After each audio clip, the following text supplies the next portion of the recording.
ਸਤਿ ਸ਼੍ਰੀ ਅਕਾਲ। ਤੁਸੀਂ ਜੁੜੇ ਹੋਏ ਹੋ ਪੰਜਾਬੀ ਰੇਡੀਓ USA ਦੇ ਨਾਲ ਤੇ ਮੈਂ ਹਾਂ ਪ੍ਰਵੀਨ ਸ਼ਰਮਾ ਲੈ ਕੇ ਹਾਜ਼ਰ ਹਾਂ ਤੁਹਾਡਾ ਸਭ ਦਾ ਮਨਪਸੰਦ ਪ੍ਰੋਗਰਾਮ ਖਬਰ ਤੇ ਨਜ਼ਰ।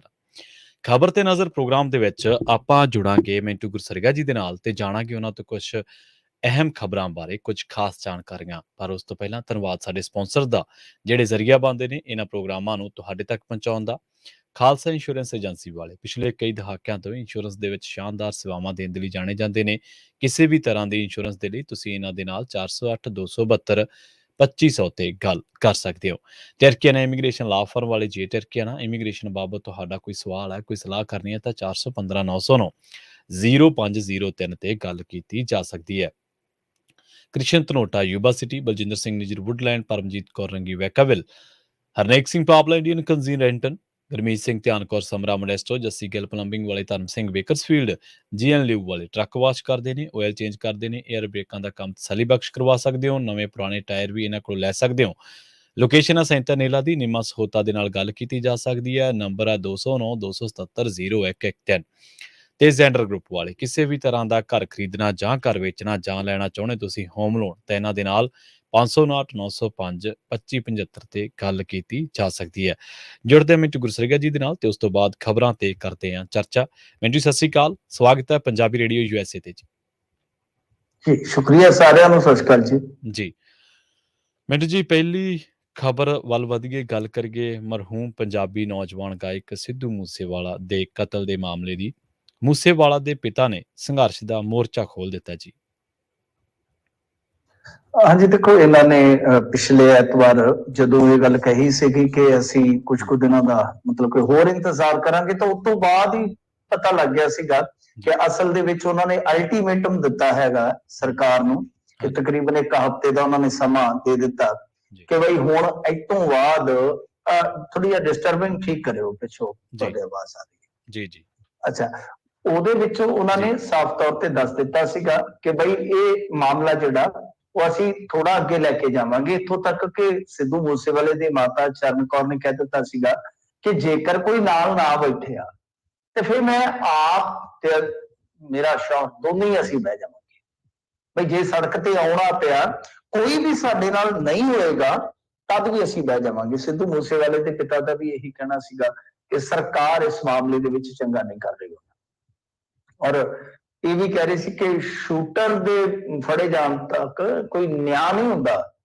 ਇਹ ਨਿਆਂ ਕਦ ਹੋਣਾ ਹੈ? ਜਿਵੇਂ ਉਹਨਾਂ ਨੇ ਨਾਮ ਲਿਆ ਹੋਮਲੈਂਡ ਦਾ ਜਾਂ ਬਾਹਰ ਬੈਠਿਆਂ ਦਾ, ਉਹਨਾਂ ਦੇ ਕਹਿਣ ਦਾ ਮਤਲਬ ਕੀ ਹੈ? ਇਸ ਚੀਜ਼ ਨੂੰ ਸਮਝਣਾ ਜ਼ਰੂਰੀ ਹੈ।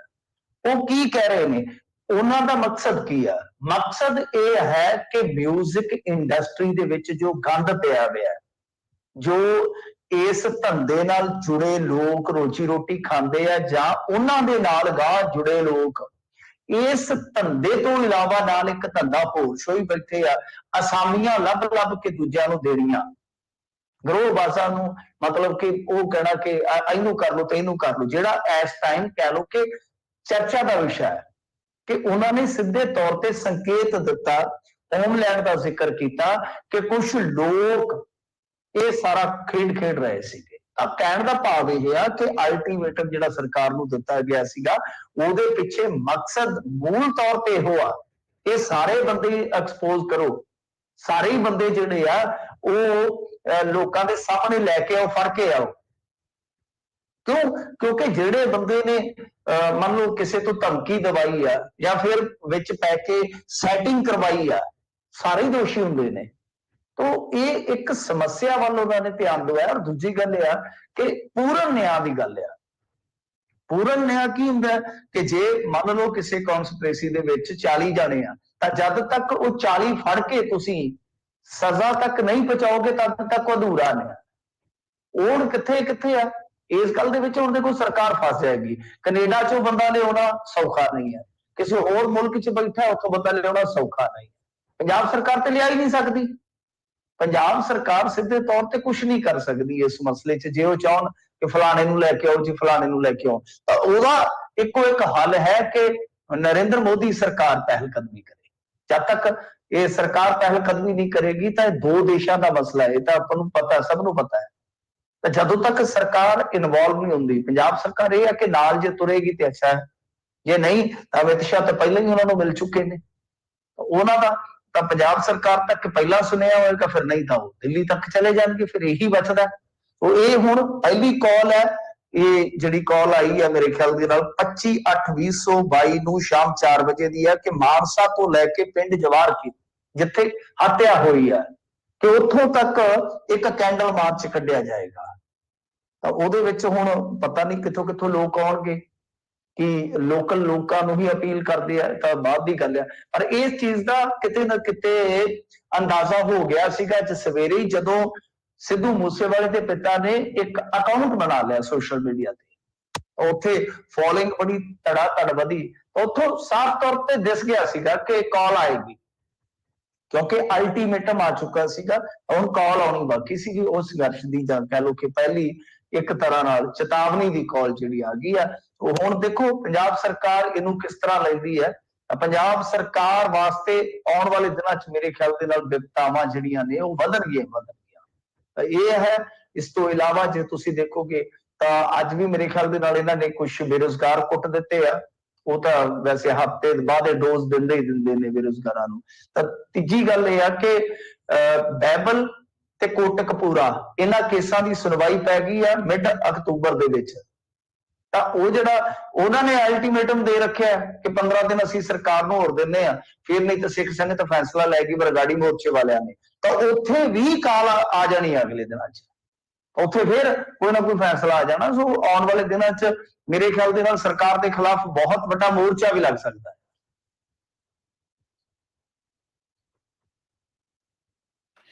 ਜੀ ਜੀ ਜੀ ਮਿੰਟੂ ਜੀ, ਅਗਲੀ ਖਬਰ ਦੇ ਵੱਲ ਵਧੀਏ ਤੇ ਗੱਲ ਕਰੀਏ ਸਾਬਕਾ ਮੰਤਰੀ ਸਾਧੂ ਸਿੰਘ ਧਰਮਸੋਤ ਦੀ ਤੇ ਦਲਜੀਤ ਦੀ। ਹਾਈ ਕੋਰਟ ਵੱਲੋਂ ਰਾਹਤ ਨਹੀਂ ਮਿਲੀ ਜੀ। ਦੇਖੋ ਇਹ ਮਸਲਾ ਜਿਹੜਾ ਉਹ ਤਾਂ ਇਹੀ ਹੈ ਕਿ ਸਾਧੂ ਸਿੰਘ ਧਰਮਸੋਤ ਇਸ ਵੇਲੇ ਕਸੂਤਾ ਫਸਿਆ ਹੋਇਆ। ਮਾਮਲਾ ਜਿਹੜਾ ਹੈ ਉਹ ਕੱਲਾ ਜੰਗਲਾਤ ਦੇ ਛੱਟੇ ਪੌਦਿਆਂ ਦਾ ਥੋੜੀ ਹੈ।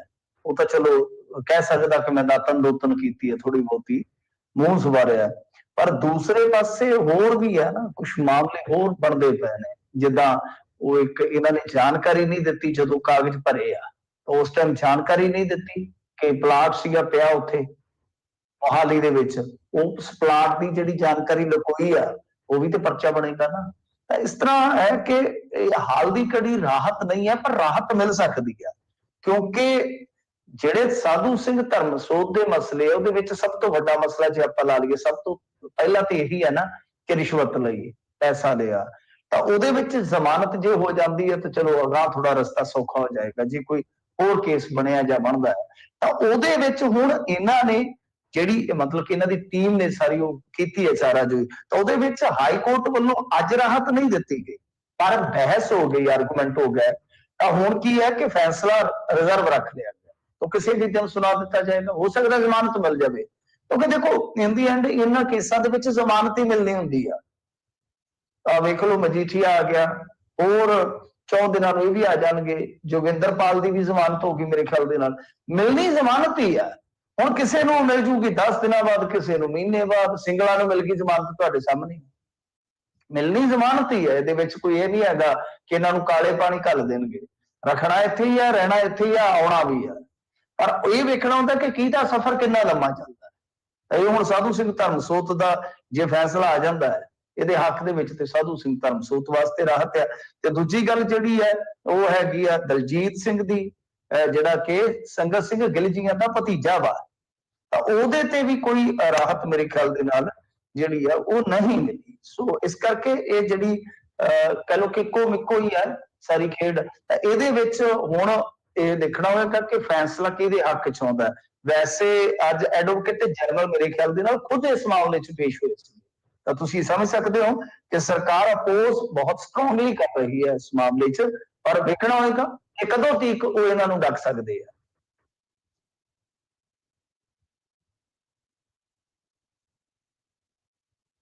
ਅਗਲੀ ਖਬਰ ਦੇ ਵੱਲ ਵਧੀਏ ਮਿੰਟੂ ਜੀ, ਤੇ ਗੱਲ ਕਰੀਏ ਨਿਯੁਕਤੀ ਪੱਤਰਾਂ ਦੀ। ਮੁੱਖ ਮੰਤਰੀ ਨੇ ਨਿਯੁਕਤੀ ਪੱਤਰ ਵੰਡਿਆ ਤੇ ਕਾਂਗਰਸ ਨੇ ਘੇਰਾ ਪਾਇਆ ਮੁੱਖ ਮੰਤਰੀ ਸਾਹਿਬ ਨੂੰ ਜੀ।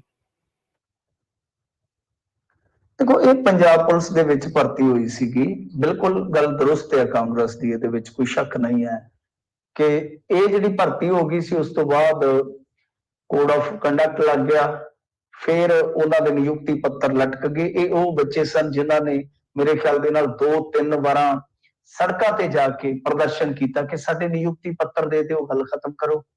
ਜਦੋਂ ਸਾਰਾ ਕੁਝ ਹੋ ਗਿਆ, ਜਦੋਂ ਕਿਸੇ ਨੇ ਟੈਸਟ ਕਲੀਅਰ ਕਰ ਲਿਆ, ਫਿਜ਼ੀਕਲੀ ਜੋ ਮਾਪਦੰਡ ਹੈ ਉਹ ਸਾਰੇ ਕਲੀਅਰ ਕਰ ਲਏ, ਤੁਹਾਡੀ ਡਿਗਰੀਆਂ ਦੀ ਜਾਂਚ ਪੜਤਾਲ ਹੋ ਗਈ, ਵੈਰੀਫਿਕੇਸ਼ਨ ਹੋ ਗਈ, ਮੈਡੀਕਲ ਤੁਹਾਡੇ ਹੋ ਗਏ, ਤੁਹਾਨੂੰ ਨਿਯੁਕਤੀ ਪੱਤਰ ਨਹੀਂ ਦਿੱਤਾ ਜਾ ਰਿਹਾ, ਸਰਾਸਰ ਧੱਕਾ ਹੁੰਦਾ ਕਿਉਂਕਿ ਤੁਸੀਂ ਦੂਸਰੇ ਪਾਸੇ ਵੀ ਕਿਸੇ ਥਾਂ ਤੇ ਜਾ ਕੇ ਅਪਲਾਈ ਨਹੀਂ ਕਰ ਰਹੇ। ਦੁਬਿਧਾ ਚੁੱਕ ਪਤਾ ਨਹੀਂ ਕੀ ਬਣੇਗਾ ਕੀ ਨਹੀਂ ਬਣੇਗਾ, ਘਰ ਦੇ ਵਿੱਚ ਵੀ ਟੈਨਸ਼ਨ ਰਹਿੰਦੀ ਆ। ਸੋ ਇਹ ਲੰਮੇ ਸਮੇਂ ਤੋਂ ਮੰਗ ਕਰ ਰਹੇ ਸੀਗੇ ਤਾਂ ਅੱਜ ਇਹਨਾਂ ਨੂੰ ਨਿਯੁਕਤੀ ਪੱਤਰ ਤਾਂ ਦੇ ਦਿੱਤੇ ਆ, ਪਰ ਫਿਰ ਉਹ ਰਾਜਨੀਤੀ ਤਾਂ ਰਾਜਨੀਤੀ ਆ। ਸੁਖਜਿੰਦਰ ਸਿੰਘ ਰੰਧਾਵਾ ਨੇ ਇਹਦੇ ਤੇ ਯੁੱਧ ਛੇੜ ਲਿਆ। ਰੰਧਾਵਾ ਨੇ ਆਖਿਆ ਕਿ ਇਹ ਭਰਤੀ ਤੇ ਕਾਂਗਰਸ ਦੇ ਸਮੇਂ ਹੋਈ ਹੈ ਬਈ। ਉਸ ਤੋਂ ਬਾਅਦ ਜਦੋਂ ਮਤਲਬ ਕਿ ਕੋਡ ਲੱਗ ਗਿਆ, ਉਹ ਕਹਿੰਦੇ ਕਿ 5 ਮਹੀਨੇ ਦਾ ਸਮਾਂ ਤੁਸੀਂ ਇਸੇ ਕਰਕੇ ਤਾਂ ਲਿਆ, ਇਸੇ ਕਰਕੇ ਤਾਂ ਲਿਆ ਕਿ ਤੁਸੀਂ ਇਹ ਦਿਖਾ ਸਕੋ ਕਿ ਸ਼ਾਇਦ ਅਸੀਂ ਇਹ ਭਰਤੀ ਕੀਤੀ। ਪਰ ਗੱਲ ਇਹ ਹੈ ਕਿ ਵਾਕਿਆ ਇਸ ਤਰ੍ਹਾਂ ਦੀਆਂ ਰੀਤਾਂ ਜਿਹੜੀਆਂ ਨੇ ਉਹ ਹੁਣ ਹੈ ਨਹੀਂ, ਪਹਿਲਾਂ ਰਾਜਨੀਤੀ 'ਚ ਸੀ। ਜਦੋਂ ਪੋਖਰਨ ਦੇ ਵਿੱਚ ਇਹਨਾਂ ਨੇ ਪਰਮਾਣੂ ਧਮਾਕੇ ਕੀਤੇ ਆ, ਪਰਮਾਣੂ ਧਮਾਕੇ ਤੋਂ ਭਾਵ ਕੀ ਹੈ ਕਿ ਆਪਣਾ ਨਿਊਕਲੀਅਰ ਟੈਸਟ ਕੀਤਾ ਇਹਨਾਂ ਨੇ, ਤਾਂ ਉਸ ਟਾਈਮ ਜਦੋਂ ਸਪੀਚ ਕੀਤੀ ਅਟਲ ਬਿਹਾਰੀ ਵਾਜਪਾਈ ਨੇ, ਤਾਂ ਅਟਲ ਬਿਹਾਰੀ ਵਾਜਪਾਈ ਨੇ ਇਹ ਗੱਲ ਆਖੀ ਸੀ ਕਿ ਅਸੀਂ ਇੰਦਰਾ ਗਾਂਧੀ ਦਾ ਖੁਆਬ ਅੱਗੇ ਲਿਜਾ ਰਹੇ ਹਾਂ। ਤੇ ਜੇ ਹੁੰਦਾ ਉੱਥੇ ਨਰਿੰਦਰ ਮੋਦੀ, ਉਹਨੇ ਕਹਿਣਾ ਸੀਗਾ ਕਿ ਨਹਿਰੂ ਕਾਲ ਚ ਕੀ ਹੋਇਆ, ਇਹ ਖਾਬ ਤੇ ਸਾਰੇ ਅਸਾਂ ਬੀਜੇ ਨੇ। ਸੋ ਇਹ ਰਾਜਨੀਤੀ ਜਿਹੜੀ ਮਾਡਰਨ ਰਾਜਨੀਤੀ ਆ, ਇਹਦੇ ਵਿੱਚ ਇਹ ਚੀਜ਼ਾਂ ਨਹੀਂ ਹੈਗੀਆਂ। ਤੇ ਬਿਲਕੁਲ ਜੇ ਉੱਥੇ ਖਲੋ ਕੇ ਕਿਤੇ ਕਹਿ ਦਿੰਦੇ ਭਗਵੰਤ ਮਾਨ ਜੀ ਕਿ ਹਾਂ ਬਾਈ ਪਿਛਲੀ ਸਰਕਾਰ ਦੇ ਤੁਸੀਂ ਭਰਤੀ ਹੋ, ਨਿਯੁਕਤੀ ਪੱਤਰ ਬਾਈ ਉਹਨਾਂ ਤੋਂ ਵੀ ਨਹੀਂ ਦੇ ਹੋਏ ਤੇ ਸਾਥੋਂ ਵੀ ਦੇਰੀ ਹੋ ਗਈ ਹੈ, ਕੀ ਫਰਕ ਪੈਂਦਾ ਸੀ? ਇਹ ਸਿੱਖਣਾ ਚਾਹੀਦਾ ਅੱਜ ਦੀ ਰਾਜਨੀਤੀ ਨੂੰ ਕਿ ਬਈ ਜੇ ਉਹਨਾਂ ਦੀ ਸਰਕਾਰ ਦੇ ਵਿੱਚ ਕੋਈ ਹਵਾਈ ਅੱਡਾ ਬਣਿਆ ਤੇ ਨਰਿੰਦਰ ਮੋਦੀ ਉਹਦਾ ਆ ਕੇ ਇੱਥੇ ਰੀਵਨ ਕੱਟਦਾ ਹੈ, ਤੇ ਜੇ ਉਹ ਕਹਿ ਦੇਣ ਕਿ ਪਿਛਲੀ ਸਰਕਾਰ ਦਾ ਬਣਾਇਆ, ਮੇਰੇ ਖਿਆਲ ਦੇ ਨਾਲ ਇਹ ਅੱਛੀ ਫਿਰਦੇ, ਲੋਕਾਂ ਨੂੰ ਪਤਾ ਲੱਗੇਗਾ ਫਰਾਕ ਦਿਲੀ ਹੈ, ਤਾਂ ਕਿ ਤੁਹਾਡੇ ਬਣਾਏ ਪ੍ਰੋਜੈਕਟ ਜੇ ਅਗਲੀ ਸਰਕਾਰ ਦੇ ਵਿੱਚ ਉਦਘਾਟਨ ਤੱਕ ਪਹੁੰਚਣਗੇ ਤਾਂ ਉਹ ਫਿਰ ਤੁਹਾਨੂੰ ਕ੍ਰੈਡਿਟ ਮਿਲੇਗਾ। ਪਰ ਇੱਥੇ ਕ੍ਰੈਡਿਟ ਦੀ, ਇੱਥੇ ਤਾਂ ਡਿਸਕ੍ਰੈਡਿਟ ਦੀ ਖੇਡ ਆ ਸਾਰੀ, ਕਿ ਉਹਦਾ ਜੇ ਕ੍ਰੈਡਿਟ ਹੈਗਾ ਤੇ ਉਹ ਆਪਣੇ ਸਿਰ ਅਸੀਂ ਬੰਨ ਲਈਏ। ਤਾਂ ਖੈਰ ਇਹ ਮਾਮਲਾ ਹੈ, ਮਾਜ਼ਰਾ ਹੈ, ਪਰ ਮੇਰੇ ਖਿਆਲ ਦੇ ਨਾਲ ਇਹ ਸਿੱਖਣਾ ਚਾਹੀਦਾ ਕਿ ਜੇ ਫੇਲੀਅਰ ਹੁੰਦੀ ਆ, ਜ਼ਿੰਮੇਵਾਰੀ ਉੱਠਣੀ ਵੀ ਸਿੱਖੋ, ਤੇ ਜੇ ਕਿਸੇ ਨੇ ਕਿਸੇ ਚੀਜ਼ ਨੂੰ ਨੇਪਰੇ ਚਾੜਿਆ ਤਾਂ ਕ੍ਰੈਡਿਟ ਵੀ ਦੇਵੋ। ਤਾਂ ਬਿਲਕੁਲ ਜੇ ਕਾਂਗਰਸ ਦੇ ਰਾਜ ਦੇ ਵਿੱਚ ਭਰਤੀ ਹੋਈ ਆ ਤੇ ਉੱਥੇ ਉਹ 10 ਦਿਨ ਤੱਕ ਕਿੱਡੀ ਕੁ ਗੱਲ ਹੈ, ਪਰ ਜੇ ਨਹੀਂ ਵੀ ਦੱਸੀ ਫਿਰ ਵੀ ਕਿੱਡੀ ਕੁ ਗੱਲ ਹੈ। ਇਹ ਕੀ ਮਤਲਬ ਕਿ ਜਿਹੜੀ ਭਰਤੀ ਸੀ ਉਹ ਇਹਨਾਂ ਨੇ ਰੰਧਾਵਾ ਸਾਹਿਬ ਹੋਰਾਂ ਨੇ ਆਪਣੇ ਘਰੋਂ ਪੈਸੇ ਲਾ ਕੇ ਕੀਤੀ ਹੈ, ਲੋਕਾਂ ਦਾ ਹੀ ਹੈ ਸਾਰਾ ਕੁਝ। ਹਾਂ ਜਿਹੜੀ ਇਹ ਲੇਟ ਲਤੀਫੀ ਹੈ 4-5 ਮਹੀਨਿਆਂ ਦੀ ਕਿਉਂ ਹੋਈ ਹੈ, ਇਹ ਪੁੱਛਣਾ ਬਣਦਾ ਹੈ, ਇਹਨਾਂ ਨੂੰ ਪੁੱਛਣਾ ਬਣਦਾ ਕਿ ਤੁਸੀਂ ਆ ਜਿਹੜੇ 4-5 ਮਹੀਨੇ ਲਗਾ ਦਿੱਤੇ ਇਹਨਾਂ ਦੇ, ਕਿਉਂ ਲਗਾ ਦਿੱਤੇ? ਹਾਲਾਂਕਿ ਚਲੋ ਅੱਜ ਪਾਠ ਇਹਨਾਂ ਨੇ ਮਾਨ ਸਾਹਿਬ ਨੇ ਬੜੇ ਪੜ੍ਹਾਏ ਆ ਕਿ ਦੇਖੋ ਤੁਹਾਡੇ ਕੋਲ ਦੁਖੀ ਬੰਦਿਆਂ ਨੇ ਆਉਣਾ ਜੀ, ਤੁਸੀਂ ਪਿਆਰ ਨਾਲ ਬੋਲਣਾ ਜੀ, ਇਮਾਨਦਾਰੀ ਨਾਲ, ਇਮਾਨਦਾਰੀ ਸ਼ਬਦ ਤੇ ਇਹਨਾਂ ਨੇ ਛੱਡਣਾ ਹੀ ਨਹੀਂਗਾ, ਇਹ ਤਾਂ ਕੱਟੜ ਇਮਾਨਦਾਰ ਲੋਕ ਨੇ, ਫਿਰ ਹਰ ਹਾਲਤ ਦੇ ਵਿੱਚ ਡਟੇ ਰਹਿਣਾ। ਸੋ ਜੇ ਇਹ ਗੱਲ ਕਹਿ ਦਿੰਦੇ ਕਿ ਹਾਂ ਬਈ ਨਿਯੁਕਤੀ ਪੱਤਰ ਵਾਸਤੇ ਤੁਹਾਨੂੰ ਰੁਲਣਾ ਪਿਆ ਤੇ ਕੋਈ ਗੱਲ ਨਹੀਂ ਹੈ, ਥੋੜੀ ਬਹੁਤੀ ਸਾਡੇ ਕੋਲ ਹੋ ਸਕਦੀ ਹੈ, ਥੋੜੀ ਬਹੁਤੀ ਉਹਨਾਂ ਕੋਲ ਗਲਤੀ ਹੋ ਸਕਦੀ ਹੈ, ਤੇ ਇਹ ਵੀ ਕੋਈ ਮਾੜੀ ਗੱਲ ਨਹੀਂ, ਇਹ ਵੀ ਇੱਕ ਨਵੀਂ ਪਰਤ ਹੁੰਦੀ।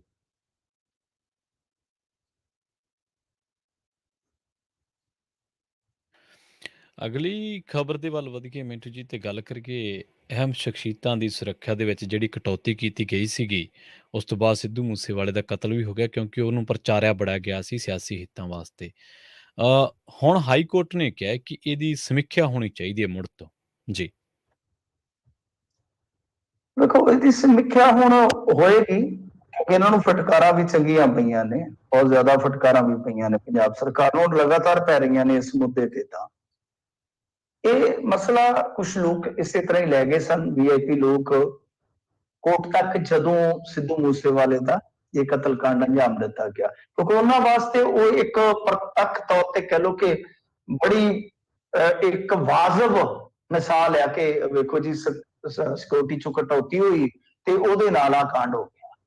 ਹੁਣ ਤੁਸੀਂ ਦੇਖੋ ਕਿ ਜੇ ਐਡਾ ਤਗੜਾ ਗਰਾਊਂਡ ਆ ਫਿਰ ਉੱਥੇ ਪੱਖ ਕਿੰਨਾ ਮਜ਼ਬੂਤ ਆ, ਤੇ ਇਹੀ ਵਜ੍ਹਾ ਸੀਗੀ ਕਿ ਫਿਰ ਤੁਸੀਂ ਦੇਖਿਆ ਹੋਣਾ ਕਿ ਪਾਲ ਹੀ ਵੱਜ ਗਏ, ਉਹ ਵੀ ਗਿਆ ਲੀਡਰ, ਉਹ ਵੀ ਹਾਈ ਕੋਰਟ, ਉਹ ਵੀ ਹਾਈ ਕੋਰਟ, ਕੁਛ ਨੂੰ ਤਾਂ ਹਾਈ ਕੋਰਟ ਨੇ ਨਾਲੋਂ ਨਾਲ ਹੀ ਦੇ ਦਿੱਤੀ ਸੀ ਸਿਕਿਉਰਿਟੀ ਕਿ ਹਾਂ ਭਾਈ ਦਿਓ ਇਹਨਾਂ ਨੂੰ ਸਿਕਿਉਰਿਟੀ ਦਿਓ। ਚਲੋ ਇਸ ਮਾਮਲੇ ਦੇ ਵਿੱਚ ਕਟੌਤੀ ਵਾਲਾ ਜਿਹੜਾ ਫੈਸਲਾ ਸੀ ਇਹਦੇ ਤੇ ਤਾਂ ਰੋਕ ਲਾ ਦਿੱਤੀ ਹੈ। ਵੈਸੇ ਰੋਕ ਦਾ ਕੀ ਲੋੜਾਂ ਮੈਨੂੰ ਸਮਝ ਨਹੀਂ ਆਉਂਦੀ, ਕੁਝ ਫੈਸਲਿਆਂ ਦੇ ਵਿੱਚ ਕੀ ਚੱਲ ਰਿਹਾ ਹੁੰਦਾ ਹੈ। ਤੇ ਠੀਕ ਹੈ, ਕਾਗਜ਼ਾਂ ਦੇ ਢਿੱਡ ਭਰਨੇ ਆ, 100 ਵਾਰੀ ਭਰੀ ਚਲੋ। ਕਟੌਤੀ ਬਹਾਲ ਤਾਂ ਇਹਨਾਂ ਨੇ ਜਦ ਹੀ ਕਰ ਦਿੱਤੀ ਸੀਗੀ ਜਦੋਂ ਸਿੱਧੂ ਮੂਸੇਵਾਲਾ ਮਾਰਿਆ ਜਾਂਦਾ, ਮਰ ਗਿਆ, ਤਾਂ ਉਸ ਤੋਂ ਤੁਰੰਤ ਬਾਅਦ ਇਹਨਾਂ ਨੇ ਕਹਿ ਦਿੱਤਾ ਸੀਗਾ ਕਿ ਨਹੀਂ ਜੀ ਇਹ ਵਕਤੀ ਤੌਰ ਤੇ ਸੀਗੀ, ਅਸੀਂ ਸਿਕਿਉਰਿਟੀ ਵਾਪਸ ਲਈ ਨਹੀਂ ਹੈ, ਤੇ ਜਿਹੜੀ ਕਟੌਤੀ ਹੋਈ ਹੈ ਵਕਤੀ ਤੌਰ ਤੇ ਹੈ, 4 ਜੂਨ ਤੱਕ ਹੈ ਜੀ, 5 ਜੂਨ ਤੱਕ ਹੈ, ਉਸ ਤੋਂ ਬਾਅਦ ਇਹ ਸਿਕਿਉਰਿਟੀ ਜਿਹੜੀ ਉਹ ਸਾਰੀ ਵਾਪਸ ਕਰ ਦੇਣਗੇ। ਸ਼ਾਇਦ 6 ਜੂਨ ਤੱਕ ਦਾ ਕਿਹਾ ਸੀ ਇਹਨਾਂ ਨੇ। ਤਾਂ ਦੂਜੀ ਗੱਲ ਇਹ ਹੈ ਕਿ ਹਾਈਕੋਰਟ ਨੇ ਨਾਲ ਇਹਨਾਂ ਨੂੰ ਕਿਹਾ ਕਿ ਉਹ ਕੇਂਦਰ ਤੇ ਰਾਜ ਸਰਕਾਰ ਦੀ ਜੋ ਇੰਟੈਲੀਜੈਂਸੀ ਹੁੰਦੀ ਹੈ ਉਹਦੇ ਨਾਲ ਹੀ ਚਰਚਾ ਕਰਨ ਤੋਂ ਬਾਅਦ ਇਹ ਫੈਸਲਾ ਜਿਹੜਾ ਉਹ ਲੈ, ਮਤਲਬ ਕਿ ਜੋ ਹਾਈ ਕੋਰਟ ਨੇ ਗੱਲ ਕਹੀ ਆ ਉਹ ਸਮਝਣ ਦੀ ਜ਼ਰੂਰਤ ਆ ਕਿ ਬਈ ਤੁਸੀਂ ਕੇਂਦਰ ਦੀਆਂ ਜਿਹੜੀਆਂ ਖੁਫੀਆ ਏਜੰਸੀਆਂ ਨੇ ਉਹਨਾਂ ਤੋਂ ਵੀ ਇਨਪੁਟ ਲੈ ਲਓ, ਤੇ ਜਿਹੜੀਆਂ ਤੁਹਾਡੀਆਂ ਇੱਥੋਂ ਦੀਆਂ ਹੈਗੀਆਂ ਨੇ ਏਜੰਸੀਆਂ ਉਹਨਾਂ ਤੋਂ ਵੀ ਲੈ ਲਓ ਕਿ ਅਸੀਂ ਕਦਮ ਚੁੱਕਣ ਚੱਲੇ ਆ, ਇਹਦੇ ਨਾਲ ਕਿਸੇ ਬੰਦੇ ਦੀ ਜਾਂ ਕਿਸੇ ਮਸ਼ਹੂਰ ਸ਼ਖਸੀਅਤ ਦੀ ਜਾਨ ਨੂੰ ਤੇ ਖਤਰਾ ਨਹੀਂ ਹੈ, ਤੇ ਜਿੱਥੇ ਜਾਨ ਨੂੰ ਖਤਰਾ ਬਈ ਤੁਸੀਂ ਉੱਥੇ ਇਦਾਂ ਦਾ ਕੰਮ ਨਾ ਕਰੋ। ਨਾਲ ਉਹਨਾਂ ਨੇ ਕਿਹਾ ਕਿ ਜਿਹੜੀ ਸਿਕਿਉਰਿਟੀ ਲੀਕ ਹੋਈ ਆ ਇਹਦੇ ਵਿੱਚ ਜਨਤਕ ਤੌਰ ਤੇ ਜਦੋਂ ਇਹ ਚੀਜ਼ਾਂ ਜਾਣਗੀਆਂ ਤਾਂ ਫਿਰ ਕਈ ਖਤਰੇ ਚ ਆ ਜਾਣਗੇ, ਸ਼ਰਾਰਤੀ ਤੱਤ ਇਹਦਾ ਗਲਤ ਫਾਇਦਾ ਜਿਹੜਾ ਉਹ ਚੁੱਕ ਸਕਦੇ ਆ। ਸੋ ਇਸ ਤਰ੍ਹਾਂ ਮਤਲਬ ਕਿ ਇਹ ਸਾਰਾ ਕੁਝ ਉਹਨਾਂ ਨੇ ਕਿਹਾ। ਹੁਣ ਇਹਦੇ ਨਾਲ ਮੇਰੇ ਖਿਆਲ ਦੇ ਨਾਲ ਜੁੜੀਆਂ ਜਿਹੜੀਆਂ 40-45 ਪਟੀਸ਼ਨਾਂ ਸੀਗੀਆਂ, 40-45 ਪਟੀਸ਼ਨਾਂ ਦਾ ਸਾਫ਼ ਜੀ ਗੱਲ ਹੈ ਕਿ ਨਿਪਟਾਰਾ ਹੋ ਗਿਆ। ਪਰ ਹਾਈ ਕੋਰਟ ਨੇ ਮੇਰੇ ਖਿਆਲ ਦੇ ਨਾਲ ਜਿਹੜੀ ਚੀਜ਼ ਤੇ ਹੋਰ ਥੋੜਾ ਜਿਹਾ ਜ਼ੋਰ ਦੇਣਾ ਸੀਗਾ, ਸ਼ਾਇਦ ਦੇਣਗੇ ਵੀ, ਅੱਗੇ ਹੋ ਸਕਦਾ ਹੈ ਅੱਗੇ ਕਿਤੇ ਜ਼ਰੂਰ ਦੇਣ, ਕਿ ਜਿਹੜੀ ਉਹ ਖਬਰ ਲੀਕ ਹੋਈ ਆ ਤਾਂ ਜਿਹਦੇ ਨਾਲ ਉਹ ਕਹਿ ਰਿਹਾ, ਹਾਈ ਕੋਰਟ ਖੁਦ ਮੰਨ ਰਿਹਾ ਹੈ ਕਿ ਇਹਦੇ ਨਾਲ ਨੁਕਸਾਨ ਹੋ ਸਕਦਾ ਕਿਸੇ ਦਾ, ਇਹਦੇ ਨਾਲ ਸ਼ਰਾਰਤੀ ਕੀ ਲੋਕ ਜਾਂ ਕਿ ਗੈਰ ਸਮਾਜੀ ਲੋਕ ਜਿਹੜੇ ਫਾਇਦਾ ਚੁੱਕ ਸਕਦੇ ਆ, ਤਾਂ ਉਹ ਚੁੱਕਿਆ ਜਾ ਚੁੱਕਾ ਆਲਰੇਡੀ, ਉਹ ਨੁਕਸਾਨ ਹੋ ਚੁੱਕਾ ਵਾ।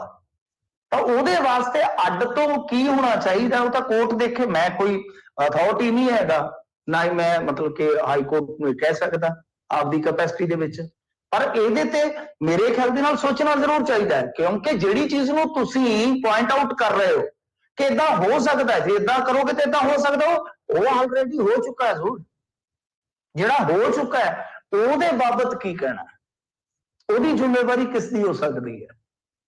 ਉਥੇ ਸਰਕਾਰ ਨੂੰ ਵੀ ਸਪਸ਼ਟ ਕਰਨਾ ਚਾਹੀਦਾ ਸੀਗਾ ਕਿ ਜੇ ਸਰਕਾਰ ਨੇ ਖੁਦ ਖਬਰ ਲੀਕ ਨਹੀਂ ਕੀਤੀ ਤਾਂ ਉਹ ਖਬਰ ਲੀਕ ਕਿਸ ਨੇ ਕੀਤੀ ਉਹ ਦੱਸ ਦਿੰਦੇ, ਕਿਉਂਕਿ ਸਰਕਾਰ ਦੇ ਕੋਲ ਮਸ਼ੀਨਰੀ ਆ, ਜਦੇ ਪਤਾ ਲੱਗ ਜਾਂਦਾ ਹੈ ਕਿ ਕਿਹੜੇ ਬੰਦੇ ਨੇ ਡਾਕੂਮੈਂਟ ਹਾਸਲ ਕੀਤਾ ਜੀ, ਜਾਂ ਕਿਹੜੇ ਬੰਦੇ ਨੇ ਡਾਕੂਮੈਂਟ ਕੱਢ ਕੇ ਦਿੱਤਾ ਹੈ। ਖਾਸ ਚੈਨਲਾਂ ਨੂੰ ਸਵੇਰੇ 8 ਵਜੇ ਕਿੱਦਾਂ ਉਹ ਸਾਰਾ ਕੁਝ ਮਿਲ ਗਿਆ, ਇੱਕ ਗਰੁੱਪ ਦੇ ਵਿੱਚ ਕਿੱਦਾਂ ਉਹ ਡਾਕੂਮੈਂਟ ਪਾਇਆ ਜਾਂਦਾ PDF ਦੇ ਰੂਪ ਦੇ ਵਿੱਚ। ਫਿਰ ਥੋੜੀ ਜੀ ਤਬਦੀਸ਼ ਹੋ ਜਾਂਦੀ ਤੇ ਬਿਹਤਰ ਸੀ, ਨਾਲੇ ਥੋੜੀ ਜੀ ਤਬਦੀਸ਼ ਦੇ ਨਾਲ ਥੋੜਾ ਇਹਨਾਂ ਨੂੰ ਰਹਿਤਾ ਵੀ ਦਿੱਤਾ ਜਾਂਦਾ ਜਿਹੜੇ ਜ਼ਿੰਮੇਵਾਰ ਲੋਕ ਸੀਗੇ, ਤੇ ਚੰਗਾ ਸੀ।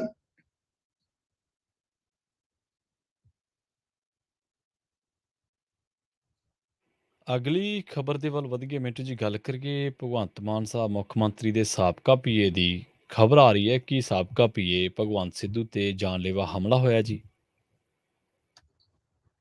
ਹਾਂਜੀ, ਦੇਖੋ ਰਾਸ਼ੀ ਦਾ ਹਿਸਾਬ ਹੁੰਦਾ, ਹੁਣ ਦੇਖੋ ਕਹਿ ਦਿੰਦੇ ਆਪਾਂ ਕਿ ਰਾਸ਼ੀਫਲ ਆ, ਤੇ ਇਹ ਤਾਂ ਦੋਨੇ ਭਗਵੰਤ ਹੈ, ਤੇ ਇੱਕ ਭਗਵੰਤ ਨਿਯੁਕਤੀ ਪੱਤਰ ਵੰਡਦਾ ਫਿਰਦਾ, ਇੱਕ ਭਗਵੰਤ ਜਿਹੜਾ ਸਿਰ ਪੜਵਾਉਂਦਾ ਫਿਰਦਾ, ਇਹ ਵੀ ਹਿਸਾਬ ਕਿਤਾਬ ਉਲਟੀ ਹੋ ਗਿਆ। ਸੋ ਇਹ ਜਿਹੜਾ ਭਗਵੰਤ ਸਿੰਘ ਸਿੱਧੂ ਹੈ, ਤੇ ਦੇਖੋ ਇਹ ਮੈਨੂੰ ਜਿੰਨਾ ਕੋ ਮਾਲੂਮ ਆ ਇਹ ਤੇ ਰਾਜਸਥਾਨ ਦਾ ਦੱਸਿਆ ਜਾ ਰਿਹਾ ਕਿ ਰਾਜਸਥਾਨ ਦਾ ਹੈ, ਇਹ PA ਰਿਹਾ, ਕੋਈ ਫੋਟੋਆਂ ਵੀ ਹੈਗੀਆਂ ਨੇ ਅਰਵਿੰਦ ਕੇਜਰੀਵਾਲ ਦੇ ਨਾਲ। ਸੋ ਪਤਾ ਨਹੀਂ ਕੀ ਕਹਾਣੀ ਹੈ ਕੀ ਨਹੀਂ ਹੈ, ਕਿਉਂਕਿ ਦੇਖੋ ਜੋ ਖਬਰਾਂ ਦੇ ਵਿੱਚ ਆ ਰਿਹਾ ਕਿ ਜਾਨਲੇਵਾ ਹਮਲਾ ਹੋਇਆ ਪਿੰਡ ਇਹਨਾਂ ਦਾ ਜਿਹੜਾ ਰਾਜਸਥਾਨ ਦੇ ਵਿੱਚ, ਹੁਣ ਕਿਹੜਾ ਐਗਜ਼ੈਕਟ ਮੈਨੂੰ ਪਤਾ ਨਹੀਂ ਹੈ, ਤੇ ਇਹ ਕਹਿੰਦੇ ਨੇ ਕਿ ਕੁਝ ਨਸ਼ੇੜੀਆਂ ਨੇ ਹਮਲਾ ਕੀਤਾ ਹੈ, ਕੁਝ ਨਸ਼ੇੜੀਆਂ ਨੇ ਹਮਲਾ ਕੀਤਾ। ਸੋ ਸਮਝ ਤੋਂ ਬਾਹਰ ਦੀ ਗੱਲ ਹੈ ਕਿ ਨਸ਼ੇੜੀ ਇਸ ਤਰ੍ਹਾਂ ਕਿਵੇਂ ਹਮਲਾ ਕਰਦੇ ਆ, ਪਰ ਨਸ਼ੇੜੀ ਆ ਜਿਹੜੇ ਉਹ ਜਦੋਂ ਹਮਲਾ ਕਰਦੇ ਆ ਉਹ ਬੜੇ ਖਤਰਨਾਕ ਵੀ ਹੋ ਜਾਂਦੇ ਆ। ਪਰਸੋਂ ਚੌਥ ਲੁਧਿਆਣੇ ਦੇ ਵਿੱਚ ਇੱਕ ਭਾਜਪਾ ਆਗੂ ਨੂੰ ਐਵੇਂ ਕੁੱਟ ਕੇ ਮਾਰ ਦਿੱਤਾ ਇਹਨਾਂ ਨੇ, ਇਉਂ ਹੀ ਬਸ ਉਹਨੇ ਰੋਕਿਆ ਕਿ ਸ਼ਰਾਬ ਨਾ ਪੀਵੋ, ਗੰਦ ਨਾ ਪਾਵੋ ਸਾਡੇ ਗੇਟ ਅੱਗੇ, ਤੇ ਕੁੱਟ ਕੇ ਮਾਰ ਕੱਤਿਆ। ਨਸ਼ੇੜੀ ਕਿਉਂ ਇਸ ਤਰ੍ਹਾਂ ਕਰ ਰਹੇ ਨੇ, ਇਹ ਸਮਝ ਤੋਂ ਪਰੇ ਦੀ ਗੱਲ ਹੈ ਕਿ ਜੇ ਸ਼ਰਾਬ ਨੂੰ ਰੋਕਣ ਦਾ ਕੋਈ ਤਹਈਆ ਤਰੱਦਦ ਕਰਦਾ ਉਹਨੂੰ ਮਾਰ ਦਿੰਦੇ ਨੇ, ਜੇ ਕੋਈ ਇਸ ਤਰ੍ਹਾਂ, ਹੁਣ ਇਹ ਕੀ ਗੱਲ ਹੈ, ਕੀ ਬਾਤ ਹੈ, ਕੋਈ ਨਿੱਜੀ ਰੰਜਿਸ਼ ਆ, ਕੋਈ ਲੁੱਟ ਖਸੁੱਟ ਦੀ ਆ, ਇਹ ਹਾਲੇ ਖਬਰ ਜਿਹੜੀ ਹੈ ਸਪਸ਼ਟ ਨਹੀਂ ਹੈ, ਇਹ ਅਸਪਸ਼ਟ ਹੀ ਜਾਣਕਾਰੀ ਹੈ। ਪਰ ਇੰਨਾ ਜ਼ਰੂਰ ਆ ਕਿ ਕੋਈ ਸਾਬਕਾ ਪੀਏ ਜਿਨ੍ਹਾਂ ਨੇ ਇਹਨਾਂ ਦੇ ਵਾਸਤੇ 14 ਤੇ 19 ਚ ਕੰਮ ਕੀਤਾ ਆ, ਸੋਸ਼ਲ ਮੀਡੀਆ ਵਾਸਤੇ ਵੀ, ਤੇ ਸਾਰਾ ਕੁਝ ਮਤਲਬ ਕਿ ਕੰਮਕਾਜ ਵੇਖਦੇ ਰਹੇ ਨੇ, ਜਿਹੜਾ ਦਾਅਵਾ ਕੀਤਾ ਜਾ ਰਿਹਾ ਕਿ ਇਹਨਾਂ ਤੇ ਹਮਲਾ ਹੋਇਆ। ਹਮਲੇ ਦੇ ਕਾਰਨ ਕੀ ਨੇ ਇਹ ਸਪਸ਼ਟ ਨਹੀਂ ਹੈ, ਇਹ ਹਾਲ ਦੀ ਘੜੀ ਸਪਸ਼ਟ ਨਹੀਂ, ਪਰ ਇਹ ਜ਼ਰੂਰ ਹੈ ਕਿ ਮੌਕੇ ਦਾ ਯਾਨੀ ਮੌਜੂਦਾ ਪੀਏ ਨਹੀਂ ਹੈ, ਪਰ ਹਮਲਾ ਹੋਣਾ ਗਲਤ ਹੈ। ਹੁਣ ਉਹਦੇ ਵੇਰਵੇ ਹਾਲੇ ਪੂਰੇ ਨਹੀਂ ਹੈਗੇ ਕਿ ਹਮਲਾ ਹੋਇਆ ਕਿਸ ਕਾਰਨ।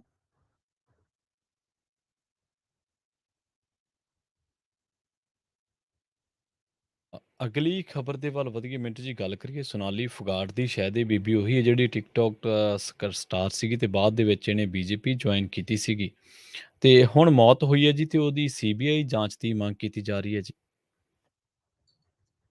ਦੇਖੋ, ਸੋਨਾਲੀ ਫੋਗਾਟ ਉਹੀ ਹੈ, ਟਿਕਟੋਕ ਸਟਾਰ ਹੈ। ਇਹ ਬੀਬੀ ਭਾਰਤੀ ਜਨਤਾ ਪਾਰਟੀ ਜੁਆਇਨ ਕਰ ਗਈ ਸੀਗੀ ਤੇ ਉਸ ਤੋਂ ਬਾਅਦ ਇਹਨੇ ਇਲੈਕਸ਼ਨ ਲੜਿਆ, ਇਲੈਕਸ਼ਨ ਦੇ ਵਿੱਚ ਇਹ ਹਾਰ ਗਈ ਸੀ। ਇਲੈਕਸ਼ਨ ਲੜਿਆ ਸੀਗਾ ਇਹਨੇ ਆਦਮਪੁਰ ਤੋਂ, ਮੇਰੇ ਖਿਆਲ ਦੇ ਨਾਲ ਇਲੈਕਸ਼ਨ ਲੜਿਆ ਸੀਗਾ। ਹੁਣ ਇਹਦੀ ਮੌਤ ਜਿਹੜੀ ਆ ਉਹ ਹੋਈ ਆ ਗੋਆ ਦੇ ਵਿੱਚ। ਦੱਸਦੇ ਆ ਕਿ ਉੱਥੇ ਇਹ ਬੀਬੀ ਗਈ ਸੀਗੀ ਕੋਈ ਸ਼ੂਟ ਕਰਨ, ਮਤਲਬ ਕਿ ਕੋਈ ਗਾਣਾ ਸੀਗਾ ਜਿਹਦੀ ਸ਼ੂਟਿੰਗ ਉੱਥੇ ਚੱਲ ਰਹੀ ਸੀਗੀ, ਤੇ ਇਹ ਫਿਰ ਰਾਤ ਇਹਦੇ ਨਾਲ ਇਹ ਸਭ ਕੁਝ ਵਾਪਰ ਗਿਆ। ਹੁਣ ਹਰਿਆਣੇ ਦੇ ਜਿਹੜੇ ਕਾਂਗਰਸ ਪ੍ਰੈਜ਼ੀਡੈਂਟ ਆ ਉਹਨਾਂ ਨੇ ਕਹਿ ਲਓ ਕਿ ਮੰਗ ਕੀਤੀ ਆ, ਮੰਗ ਚੁੱਕੀ ਆ ਕਿ ਬਈ ਇਹਦੀ ਜਾਂਚ ਪੜਤਾਲ ਸੀਬੀਆਈ ਕਰੇ। ਤਾਂ ਮੇਰੇ ਖਿਆਲ ਦੇ ਨਾਲ ਦੇਖੋ ਮਾਮਲਾ ਕੁਝ ਸ਼ੱਕੀ ਜਾਪਦਾ। ਪਹਿਲੀ ਗੱਲ ਇਹ ਆ ਕਿ ਇਸ ਬੀਬੀ ਦੀ ਉਮਰ ਸੀਗੀ 41 ਸਾਲ ਆ, ਕਿਹਾ ਜਾ ਰਿਹਾ ਕਿ ਦਿਲ ਦਾ ਦੌਰਾ ਪਿਆ ਹੈ। ਮੀਡੀਆ ਤਾਂ ਵੈਸੇ ਪਹਿਲਾਂ ਹੀ ਬੁੱਝ ਲੈਂਦਾ, ਹਾਲੇ ਅਗਲੇ ਦੇ ਘਰੇ ਖਬਰ ਨਹੀਂ ਜਾਂਦੀ ਤੋਂ ਪਹਿਲੇ ਕਹਿ ਦਿੰਦੇ ਕਿ ਦਿਲ ਦਾ ਦੌਰਾ ਪੜਨੇ ਸੇ ਮੌਤ। ਕੋਈ ਪੁਸ਼ਟੀ ਤੇ ਹੋਵੇ, ਕੋਈ ਡਾਕਟਰੀ ਪੁਸ਼ਟੀ ਹੋਵੇ, ਆਪਾਂ ਉਸ ਤੋਂ ਬਾਅਦ ਹੀ ਕਹਿੰਦੇ ਕਿ ਹਾਂ ਮੌਤ ਦੇ ਕਾਰਨ ਇਹ ਰਹੇ ਨੇ। ਦੂਜੀ ਚੀਜ਼ ਜਿਹੜੀ ਇਸ ਮਾਮਲੇ 'ਚ ਸ਼ੱਕੀ ਹੈ ਜਾਂ ਸਮਝਣ ਵਾਲੀ ਆ, ਉਹ ਇਹ ਆ ਕਿ ਇਸ ਬੀਬੀ ਨੇ 3-4 ਮਰਤਬਾ ਆਪਣੇ ਘਰ ਵਾਲਿਆਂ ਨਾਲ ਗੱਲ ਕੀਤੀ, ਆਪਣੀ ਮਾਂ ਨਾਲ ਵੀ ਗੱਲ ਕੀਤੀ ਹੈ ਤੇ ਦੋਵਾਂ ਭੈਣਾਂ ਨਾਲ ਵੀ ਗੱਲ ਕੀਤੀ ਹੈ। ਇੱਕ ਮੌਕੇ ਤੇ ਇੱਕ ਭੈਣ ਨੇ ਦੱਸਿਆ ਕਿ ਪਿੱਛੇ ਦਾ ਪੀਏ ਬੋਲ ਰਿਹਾ ਸੀਗਾ, ਇਹ ਡਰੀ ਹੋਈ ਸੀ ਤੇ ਮਤਲਬ ਕਿ ਫਿਰ ਇਹਨੇ ਨਾਲ ਇਹ ਵੀ ਕਿਹਾ ਕਿ ਕੁਝ ਗਲਤ ਹੋ ਰਿਹਾ ਹੈ। ਦੂਜੀ ਗੱਲ ਫਿਰ ਇਹ ਕਹੀ ਕਿ ਮੈਂ ਫੋਨ ਤੇ ਨਹੀਂ ਦੱਸ ਸਕਦੀ, ਵਾਪਸ ਸਹਾਰ ਆਉਂਗੀ। ਬੇਸਿਕਲੀ ਬੀਬੀ ਸਹਾਰਦੀ ਆ ਤੇ ਮੈਂ ਵਾਪਸ ਆਉਂਗੀ ਤੇ ਫਿਰ ਆ ਕੇ ਦੱਸਦੀ। ਇਹ ਹੁਣ ਗੱਲਾਂ ਇਹਦੀਆਂ ਜਿਹੜੀਆਂ ਭੈਣਾਂ ਨੇ ਜਾਂ ਇਹਨਾਂ ਦੇ ਘਰ ਵਾਲੇ ਆ ਉਹ ਦੱਸ ਰਹੇ ਨੇ ਕਿ ਜਿਹੜਾ ਪੀਏ ਆ ਉਹਨੇ ਉਸ ਤੋਂ ਬਾਅਦ ਮਤਲਬ ਕਿ ਖਬਰ ਜ਼ਰੂਰ ਦੇ ਦਿੱਤੀ ਭਰਾ ਨੂੰ ਕਿ ਹਾਰਟ ਅਟੈਕ ਦੇ ਨਾਲ ਮੌਤ ਹੋ ਗਈ ਆ, ਪਰ ਬਾਅਦ ਦੇ ਵਿੱਚ 50 ਬੈਕ ਕਾਲਾਂ ਕੀਤੀਆਂ ਜਾਂਦੀਆਂ ਉਹਨੂੰ, ਉਹ ਇੱਕ ਵੀ ਕਾਲ ਨਹੀਂ ਚੱਕਦਾ। तो कुछ इस तरह की सिचुएशन उत्थे रही है, कुछ इस तरह के हालात बने ने, मतलब कि खुद घर दे भी कह रहे ने कि मामला कुछ डाउटफुल है, मामला कुछ शक्की आ। हुण उहदे च की है की नहीं है, भाई पोल पट्टी खुलेगी ते तां ही पता लगेगा। सब तो पहला वही गल है कि हाले डॉक्टरी रिपोर्ट का फिर इंतजार करना पवेगा। वैसे दसदे है कि इन्हें पहला भी फोन करके अपनी मां नूं कहा कि मैं खाना खाधा है ਤੇ ਮੇਰਾ ਸਰੀਰ ਮਤਲਬ ਕਿ ਸਹੀ ਢੰਗ ਨਾਲ ਹਰਕਤ ਨਹੀਂ ਕਰ ਰਿਹਾ, ਖੀਰ ਖਾਧੀ ਹੈ ਸ਼ਾਇਦ। ਬਾਕੀ ਬਈ ਗੋਆ ਦੇ ਵਿੱਚ ਜਦੋਂ ਜਾਂਦੇ ਆਰਟਿਸਟ ਕਥਿਤ ਤੌਰ ਤੇ ਬਈ ਖਾਣ ਪੀਣ ਦਾ ਵੀ ਚੱਲ ਜਾਂਦਾ, ਗੋਆ ਇੱਕ ਜਗ੍ਹਾ ਹੀ ਐਸੀ ਹੈ। ਉਹ ਹੁਣ ਸਾਰੀਆਂ ਚੀਜ਼ਾਂ ਜਿਹੜੀਆਂ ਤੁੱਕੇ ਮਾਰੀ ਹੋਣਗੀਆਂ, ਜਦੋਂ ਤੱਕ ਕੋਈ ਮੈਡੀਕਲ ਨਹੀਂ ਹੁੰਦਾ, ਪੋਸਟਮਾਰਟਮ ਨਹੀਂ ਹੁੰਦਾ, ਉਦੋਂ ਤੱਕ ਆਪਾਂ ਕੀ ਕਹਿ ਸਕਦੇ ਹਾਂ। ਸੋ ਹਾਲ ਦੀ ਘੜੀ ਪਰਿਵਾਰ ਵੀ ਸ਼ੱਕ ਦੀ ਨਿਗਾਹ ਨਾਲ ਵੇਖ ਰਿਹਾ, ਕਿਉਂਕਿ ਦੇਖੋ ਜਦੋਂ ਤੁਸੀਂ ਰਾਜਨੀਤੀ 'ਚ ਆ ਜਾਂਦੇ ਹੋ ਨਾ, ਵੈਸੇ ਤੇ ਸਟਾਰਡਮ ਦੇ ਵਿੱਚ ਵੀ ਬਹੁਤ ਕੁਝ ਹੁੰਦਾ ਹੈ, ਜਦੋਂ ਤੁਸੀਂ ਰਾਜਨੀਤੀ 'ਚ ਆ ਜਾਂਦੇ ਹੋ ਤਾਂ ਛੱਤੀ ਤੁਹਾਡੇ ਦੁਸ਼ਮਣ ਬਣ ਜਾਂਦੇ, ਤੁਸੀਂ ਉਹਨਾਂ ਨੂੰ ਜਾਣਦੇ ਵੀ ਨਹੀਂ ਹੁੰਦੇ। ਉਹ ਕੀ ਖੇਡ ਆ ਕੀ ਨਹੀਂ ਹੈ ਉਹਦੇ ਬਾਰੇ ਆਪਾਂ ਕੁਝ ਨਹੀਂ ਕਹਿ ਸਕਦੇ, ਪਰ ਮਾਮਲਾ ਸ਼ੱਕੀ ਜ਼ਰੂਰ ਆ।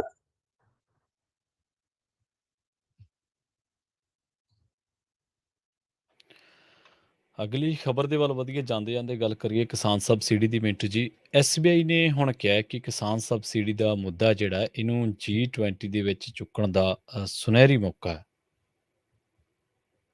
ਦੇਖੋ SBI ਮਤਲਬ ਕਿ ਸਟੇਟ ਬੈਂਕ ਆਫ ਇੰਡੀਆ, ਇਹ SBI ਰਿਸਰਚ ਇਹਨਾਂ ਦਾ ਇੱਕ ਵਿੰਗ ਹੈ ਅਲੱਗ ਤੋਂ, ਜਿਹੜਾ ਕਿ ਵੱਖ-ਵੱਖ ਤਰ੍ਹਾਂ ਦੀਆਂ ਇਸ ਤਰ੍ਹਾਂ ਦੀਆਂ ਰਿਪੋਰਟਾਂ ਪੇਸ਼ ਕਰਦਾ ਰਹਿੰਦਾ। ਹੁਣ ਇਹਨਾਂ ਨੇ ਰਿਪੋਰਟ ਜਿਹੜੀ ਇੰਡੀਅਨ ਗਵਰਨਮੈਂਟ ਨੂੰ ਦਿੱਤੀ ਹੈ, ਮੇਰੇ ਖਿਆਲ ਦੇ ਨਾਲ ਉਹ ਕਾਬਲੇ ਗੌਰ ਆ। ਸਬਸਿਡੀ ਬਾਰੇ ਬਹੁਤ ਰੌਲਾ ਪੈਂਦਾ ਤਾਂ ਇਹਨਾਂ ਨੇ ਜਿਹੜੀ ਰਿਪੋਰਟ ਪੇਸ਼ ਕੀਤੀ ਆ ਉਹਦੇ 'ਚ ਇਹੀ ਕਿਹਾ, ਕਿਉਂਕਿ ਦੇਖੋ ਜਿਹੜਾ G20 ਸੰਮੇਲਨ ਹੋਣਾ ਉਹਦੀ ਪ੍ਰਧਾਨਗੀ ਕਰੇਗਾ ਇੰਡੀਆ। ਇੰਡੀਆ ਪ੍ਰਧਾਨਗੀ ਕਰੇਗਾ। ਇਹ ਸਾਰਾ ਚੱਲਣਾ ਹੈ ਮੇਰੇ ਖਿਆਲ ਦੇ ਨਾਲ ਦਸੰਬਰ 22 ਤੋਂ 30 ਨਵੰਬਰ ਤੱਕ, ਮਤਲਬ ਅਗਲੇ ਸਾਲ ਤੱਕ। ਸੋ ਇਹ ਸਾਰਾ ਜਿਹੜਾ ਪ੍ਰਬੰਧ ਕਰੇਗਾ ਇੰਡੀਆ ਕਰੇਗਾ। ਇਹਦੇ ਵਿੱਚ ਜੇ ਵੇਖੋਗੇ ਤਾਂ G20 ਹੁਣ ਕੀ ਹੈ, ਇਹ G20 ਇੱਕ ਤਰ੍ਹਾਂ ਨਾਲ ਵਰਲਡ ਦਾ ਆਪਾਂ ਸੰਸਾਰ ਦਾ ਲਵਾਂਗੇ ਤਾਂ 85% ਹਿੱਸਾ ਰੱਖਦਾ GDP ਦਾ। 85% ਸੋਚ ਕੇ ਵੇਖੋ ਕਿ ਸੰਸਾਰ ਦਾ ਇੱਕ ਬਹੁਤ ਵੱਡਾ ਹਿੱਸਾ ਹੈ। ਫਿਰ ਜਦ ਕਿ 75% ਇੰਟਰਨੈਸ਼ਨਲ ਟ੍ਰੇਡ ਦੇ ਵਿੱਚ ਉਹਦੀ ਹਿੱਸੇਦਾਰੀ ਹੈ। ਤਾਂ ਕੁੱਲ ਮਿਲਾ ਕੇ G20 ਬਹੁਤ ਪਾਵਰਫੁਲ ਗਰੁੱਪ ਹੈ। ਹੁਣ ਇਹਨਾਂ ਦਾ ਕਹਿਣਾ ਹੈ ਕਿ ਦੇਖੋ ਜਿਹੜੇ WTO ਨੇ ਨਿਯਮ ਬਣਾਏ ਨੇ, ਉਹ ਬਣਾਏ ਨੇ 1987 ਦੇ ਬੇਸ ਈਅਰ ਨੂੰ ਮੁੱਖ ਰੱਖ ਕੇ। ਤਾਂ ਉਦੋਂ ਹਾਲਾਤ ਕੁਝ ਹੋਰ ਸਨ, ਅੱਜ ਕੁਝ ਹਾਲਾਤ ਹੋਰ ਨੇ। ਕਿਉਂਕਿ ਅੱਜ ਦੇ ਦੌਰ ਦੇ ਵਿੱਚ ਉਹ ਕਹਿੰਦੇ ਕਿ ਹਾਲੇ ਵੀ WTO ਕਹੀ ਜਾਂਦਾ ਕਿ ਤੁਸੀਂ ਸਬਸਿਡੀਆਂ ਘਟਾਓ, ਸਬਸਿਡੀਆਂ ਘਟਾਓ, ਜਦ ਕਿ 80 ਕਰੋੜ ਲੋਕਾਂ ਤੇ ਤੁਸੀਂ ਅਨਾਜ ਦੇਣ ਡਏ ਜੇ ਫ੍ਰੀ, ਮਤਲਬ ਕਿ ਲੋੜਵੰਦਾਂ ਨੂੰ। ਫਿਰ ਇਸ ਤੋਂ ਇਲਾਵਾ ਪੂਰੀ ਦੁਨੀਆ ਦੇ ਵਿੱਚ ਅੰਨ ਦੀ ਸ਼ਾਰਟੇਜ ਹੈਗੀ ਆ।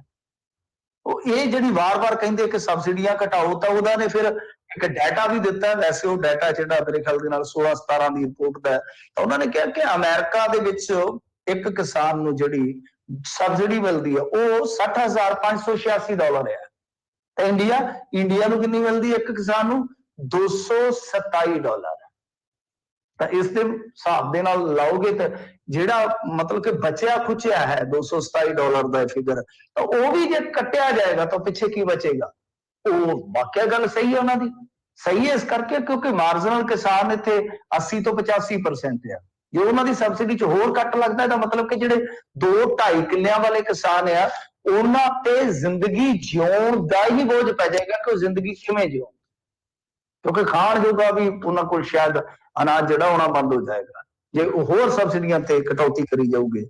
ਇਸ ਕਰਕੇ ਹੁਣ ਇਸ ਮਾਮਲੇ ਦੇ ਵਿੱਚ ਇਹਨਾਂ ਨੇ ਆਪਣੀ ਰਿਪੋਰਟ ਜਿਹੜੀ ਆ ਉਹ ਨਸ਼ਰ ਕੀਤੀ ਆ। ਮੇਰੇ ਖਿਆਲ ਦੇ ਨਾਲ ਮੈਂ ਵੀ ਇਸ ਗੱਲ ਨਾਲ ਮੁਤਫਿਕ ਹੈ, ਸਹਿਮਤ ਆ ਕਿ ਇਹ ਜਿਹੜੀ ਇਸ ਵੇਲੇ ਇੱਕ ਕਹ ਲਓ ਕਿ ਪਾਵਰਫੁਲ ਗਰੁੱਪ ਦੀ ਮੀਟਿੰਗ ਹੋਣ ਜਾਣੀ ਆ। ਤਾਂ ਇਹਦੇ ਵਿੱਚ ਜੇ ਇੰਡੀਆ ਠੋਸ ਤੌਰ ਤੇ ਗੱਲ ਆਪਣੀ ਉਭਾਰੇ ਕਿ ਬਾਈ ਜ਼ਰੂਰਤ ਇਸ ਗੱਲ ਦੀ ਹੈ ਕਿ ਹੁਣ ਨਿਯਮ ਜਿਹੜੇ ਆ ਥੋੜੇ ਸੌਫਟ ਕਰੋ, ਕਿਉਂਕਿ UN ਖੁਦ ਮੰਨ ਚੁੱਕਾ ਵਾ ਫੂਡ ਕ੍ਰਾਈਸਿਸ ਬਾਰੇ। ਦੁਨੀਆ ਦੇ ਜਿਹੜੇ ਵੱਡੇ ਅਰਥ ਸ਼ਾਸਤਰੀ ਉਹ ਮੰਨ ਰਹੇ ਆ।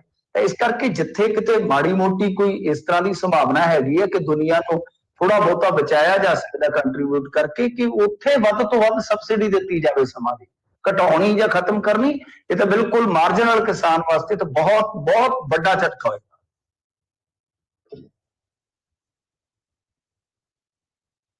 ਜੀ ਮਿੰਟੂ ਜੀ, ਬਹੁਤ ਬਹੁਤ ਧੰਨਵਾਦ ਤੁਹਾਡਾ ਇਹਨਾਂ ਖਾਸ ਜਾਣਕਾਰੀਆਂ ਤੇ ਅਹਿਮ ਖਬਰਾਂ ਦੇ ਲਈ। ਸ਼ੁਕਰੀਆ ਜੀ। ਜੀ ਸੋ ਪ੍ਰੋਗਰਾਮ ਦੇ ਵਿੱਚ ਇਹ ਸਨ ਆਪਣੇ ਨਾਲ ਮਿੰਟੂ ਗੁਰਸਰੀਆ, ਜਿਨ੍ਹਾਂ ਦੇ ਨਾਲ ਆਪਾਂ ਕਈ ਅਹਿਮ ਖਬਰਾਂ ਨੂੰ ਲੈ ਕੇ ਚਰਚਾ ਕੀਤੀ ਹੈ। ਹੁਣ ਵੇਲਾ ਹੋ ਚੱਲਿਆ ਪ੍ਰੋਗਰਾਮ ਖਬਰ ਤੇ ਨਜ਼ਰ ਦੇ ਵਿੱਚ ਇੱਕ ਬ੍ਰੇਕ ਦੇ ਲਈ ਰੁਕਣ ਦਾ। ਤੁਸੀਂ ਕਿਤੇ ਨਾ ਜਾਓ, ਜੁੜੇ ਰਹੋ ਪੰਜਾਬੀ ਰੇਡੀਓ USA ਦੇ ਨਾਲ। ਅਸੀਂ ਹੁਣੇ ਪਰਤਾਂਗੇ ਇੱਕ ਸ਼ਾਰਟ ਬ੍ਰੇਕ ਤੋਂ ਬਾਅਦ। ਬ੍ਰੇਕ ਤੋਂ ਪਾਰ ਕੁਝ ਹੋਰ ਅਹਿਮ ਖਬਰਾਂ ਨੂੰ ਲੈ ਕੇ ਚਰਚਾ ਕਰਾਂਗੇ। ਇੱਕ ਅਹਿਮ ਖਬਰ ਪੰਜਾਬ ਦੇ ਪਰਸਪੈਕਟਿਵ ਤੋਂ ਇਹ ਹੈ ਕਿ ਹੁਣ ਪਾਵਰਕੌਮ ਨੇ ਜਿਹੜੇ ਬਕਾਏ ਤਾਰਨੇ ਆ, ਉਹਦੇ ਲਈ ਹੁਣ ਕਰਜ਼ਾ ਚੁੱਕਣਾ ਪਊਗਾ। ਤੇ ਇਹਦੇ ਨਾਲ ਹੀ ਕੁਝ ਸਿਆਸੀ ਖਬਰਾਂ ਤੇ ਚਰਚਾ ਕਰਾਂਗੇ। ਨਾਲ ਇੱਕ ਸੋਗਮਈ ਖਬਰ ਸਾਬਕਾ ਮੰਤਰੀ ਅਜੀਤ ਸਿੰਘ ਕੋਹਾੜ ਦੇ ਨਾਲ ਜੁੜੀ ਹੋਈ ਹੈ। ਉਹਨਾਂ ਦੇ ਭਤੀਜੇ ਨੇ ਗੋਲੀ ਮਾਰ ਕੇ ਜਿਹੜੀ ਆ ਉਹ ਖੁਦਕੁਸ਼ੀ ਕੀਤੀ ਹੈ। ਅਜੀਤ ਸਿੰਘ ਕੋਹਾੜ ਅਕਾਲੀ ਦਲ ਦੀ ਸਰਕਾਰ ਦੇ ਵਿੱਚ ਮੰਤਰੀ ਸਨ। ਸੋ ਰੁਕਦੇ ਇੱਕ ਛੋਟੇ ਜਿਹੇ ਬ੍ਰੇਕ ਦੇ ਲਈ, ਮਿਲਦੇ ਆ ਬ੍ਰੇਕ ਤੋਂ ਬਾਅਦ। ਜੁੜੇ ਰਹੋ ਪੰਜਾਬੀ ਰੇਡੀਓ USA ਦੇ ਨਾਲ।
ਬ੍ਰੇਕ ਤੋਂ ਬਾਅਦ ਇੱਕ ਵਾਰ ਮੁੜ ਤੋਂ ਤੁਹਾਡਾ ਸਾਰਿਆਂ ਦਾ ਸਵਾਗਤ ਹੈ ਪ੍ਰੋਗਰਾਮ ਖਬਰ ਤੇ ਨਜ਼ਰ ਦੇ ਵਿੱਚ। ਤੁਸੀਂ ਜੁੜੇ ਹੋਏ ਹੋ ਪੰਜਾਬੀ ਰੇਡੀਓ ਯੂਐਸਏ ਦੇ ਨਾਲ ਤੇ ਮੈਂ ਹਾਂ ਪ੍ਰਵੀਨ ਸ਼ਰਮਾ।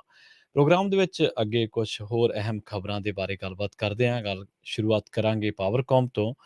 ਪਾਵਰਕੌਮ ਵਿੱਤੀ ਤੌਰ ਤੇ ਇੰਨਾ ਡਾਵਾਂਡੋਲ ਹੋ ਗਿਆ ਕਿ ਬੀਤੇ ਸਮੇਂ ਦੇ ਵਿੱਚ ਖਰੀਦੀ ਗਈ ਬਿਜਲੀ ਦੇ ਹੁਣ ਬਕਾਏ ਤਾਰਨ ਦੇ ਲਈ ਕਰਜ਼ਾ ਚੁੱਕਣਾ ਪਵੇਗਾ।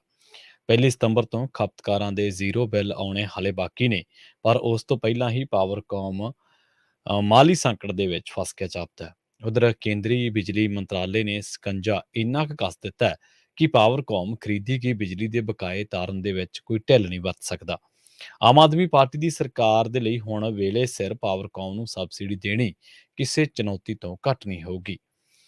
ਇੱਥੇ ਇਹ ਵੀ ਗੱਲ ਦਾ ਜ਼ਿਕਰ ਕਰਦੇ ਚੱਲੀਏ ਕਿ ਹੁਣ ਤੱਕ ਪਾਵਰਕੌਮ ਕਰੀਬ 1000 ਕਰੋੜ ਰੁਪਏ ਦਾ ਕਰਜ਼ਾ ਚੁੱਕਣ ਦੀ ਤਿਆਰੀ ਕਰ ਰਿਹਾ ਹੈ, ਤਾਂ ਜੋ 500 ਕਰੋੜ ਰੁਪਏ ਤੋਂ ਜ਼ਿਆਦਾ ਦੇ ਬਕਾਏ ਵੀ ਉਤਾਰੇ ਜਾ ਸਕਣ। ਇੰਜ ਪਹਿਲੀ ਦਫਾ ਹੋਇਆ ਕਿ ਮਾਸਿਕ ਬਕਾਏ ਤਾਰਨ ਵਾਸਤੇ ਪਾਵਰਕੌਮ ਕੋਲੇ ਕੋਈ ਪੈਸਾ ਨਾ ਹੋਵੇ।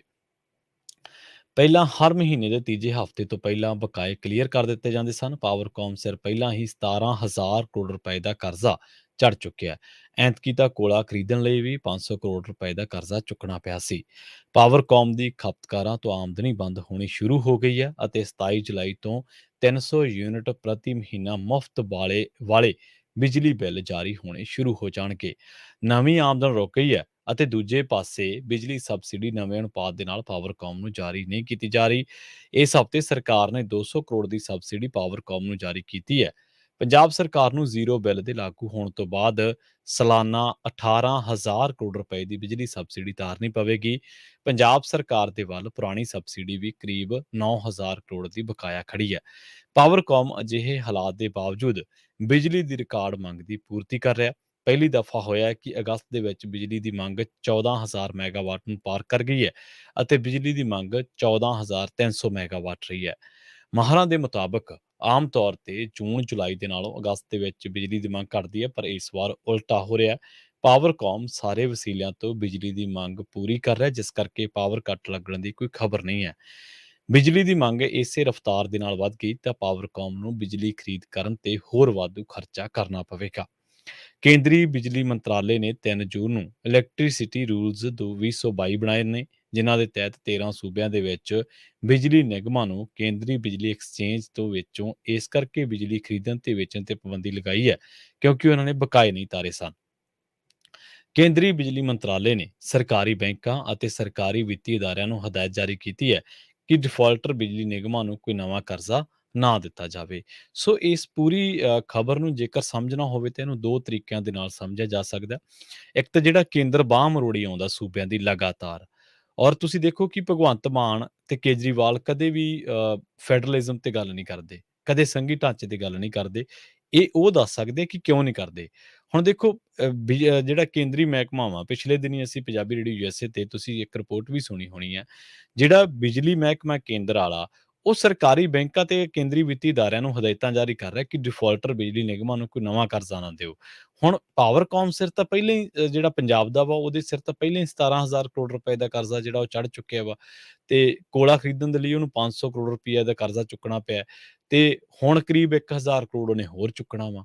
ਸੋ ਇਹ ਠੀਕ ਹੈ, ਸਾਨੂੰ ਥੋੜਾ ਜਿਹਾ ਪੜਚੋਲ ਕਰਨੀ ਪਊਗੀ ਕਿ ਪੁਰਾਣੀਆਂ ਸਰਕਾਰਾਂ ਨੇ ਪਾਵਰਕੌਮ ਦੇ ਕੰਨ ਕਿਵੇਂ ਬਿੰਨੇ ਆ, ਪਰ ਤੁਸੀਂ ਨਵੀਂ ਸਰਕਾਰ ਨੂੰ ਬਰੀ ਨਹੀਂ ਕਰ ਸਕਦੇ। ਇਹ ਤੁਸੀਂ ਕਹੀ ਜਾਂਦੇ ਹੋ ਨਾ ਕਿ 70 ਸਾਲ 70 ਸਾਲ 70 ਸਾਲ, ਠੀਕ ਹੈ, ਇਹ ਤੇ ਸਾਨੂੰ ਸਹਿਮਤ ਹੋਣਾ ਪੈਣਾ ਹੈ ਇਸ ਗੱਲ ਤੇ ਆ ਕੇ ਕਿ ਪੁਰਾਣਿਆਂ ਨੇ ਪੰਜਾਬ ਨੂੰ ਲੁੱਟਿਆ, ਕੋਈ ਕਸਰ ਬਾਕੀ ਨਹੀਂ ਛੱਡੀ। ਅੱਜ ਕਾਂਗਰਸ ਚੀਕਾਂ ਮਾਰ ਰਹੀ ਆ, ਕਾਂਗਰਸੀ ਚੀਕਾਂ ਮਾਰਦੇ ਆ, ਪਰ ਕੋਈ ਕਾਂਗਰਸੀ ਇਹ ਲੀਡਰ ਕਿਉਂ ਨਹੀਂ ਕਹਿੰਦਾ ਕਿ ਬਈ ਹਾਂ ਸਾਡਾ ਬੰਦਾ ਸੱਚਾ, ਕਰਾਓ ਜਾਂਚ। ਉਹ ਕਹਿੰਦੇ ਐਂ ਚੱਕ ਲਿਆ, ਓਂ ਚੱਕ ਲਿਆ, ਐਂ ਚੱਕ ਲਿਆ। ਚੱਕਣਾ ਤਾਂ ਫਿਰ ਹੈਗਾ ਹੀ ਹੈ।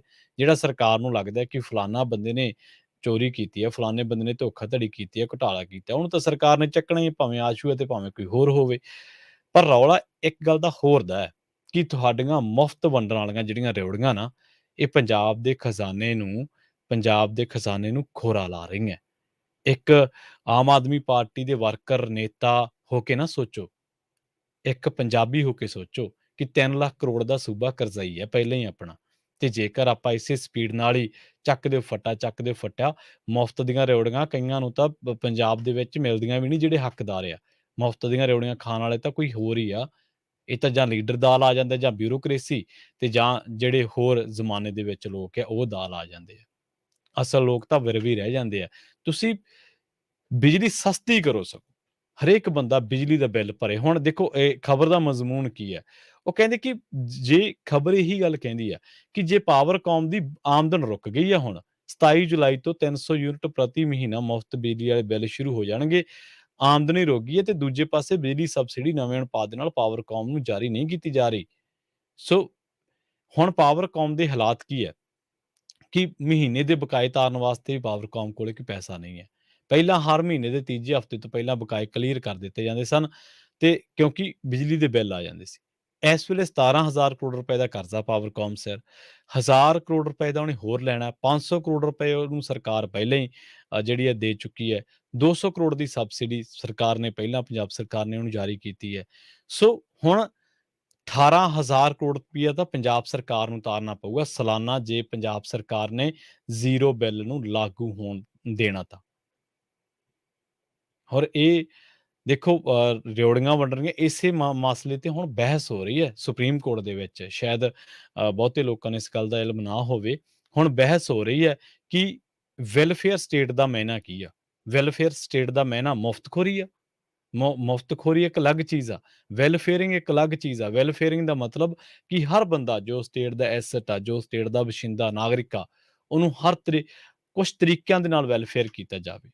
ਉਹਨੂੰ ਪੜ੍ਹਾਈ ਦੇ ਵਿੱਚ ਵੈਲਫੇਅਰਿੰਗ ਕੀਤੀ ਜਾਵੇ, ਉਹਨੂੰ ਪਬਲਿਕ ਟਰਾਂਸਪੋਰਟ ਦੇ ਵਿੱਚ ਵੈਲਫੇਅਰਿੰਗ ਕੀਤੀ ਜਾਵੇ, ਉਹਨੂੰ ਜਨਤਕ ਅਦਾਰਿਆਂ ਦੇ ਵਿੱਚ ਕਿਸੇ ਨਾ ਕਿਸੇ ਤਰੀਕੇ ਨਾਲ ਵੈਲਫੇਅਰਿੰਗ ਕੀਤੀ ਜਾਵੇ।